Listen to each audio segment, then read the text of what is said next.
आणि युतीचा महापौर भाजपचा होईल। नांदेडमधील बांधकाम व्यावसायिक संजय बियाणी हत्याकांडातील प्रमुख शूटर दीपक रंगाला पकडण्यात यश आलंय। राष्ट्रीय तपास यंत्रणा अर्थात एनआयएनं दीपक रंगाला नेपाळ बॉर्डरवरून अटक केली।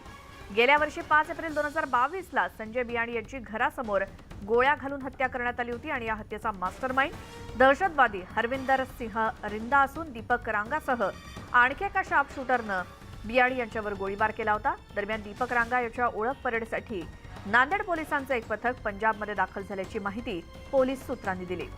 मुजीब शेख आमचे प्रतिनिधी आपल्यासोबत आहेत। नांदेडमध्ये या मुख्य शार्प शूटरला एनआयएनं ताब्यात घेतलेलं आहे। काय संपूर्णपणे कारवाई झाली सविस्तर सांगा। संजय बियाणी यांची हत्या झाल्यानंतर नांदेड पोलिसांनी या तपासासाठी एसआयटीची स्थापना केली होती आणि एसआयटीने या प्रकरणाचा उलगडा करत तब्बल 15 आरोपींना जे स्थानिक आरोपी होते त्यांना अटक केली होती। हे जे 2 शार्प शूटर होते ते एक हरियाणा आणि उत्तर प्रदेशचा होता। त्यांचा सुगावा पोलिसांना लागला होता, परंतु ते पोलिसांच्या हाती लागत नव्हते आणि या सगळ्या प्रकरणामधला जो मास्टरमाइंड आहे तो दहशतवादी हरविंदर सिंग रिंदा आणि यानेच खंडणीसाठी हत्या घडवल्याचं नांदेडच्या पोलीस तपासामध्ये उघड झालं होतं।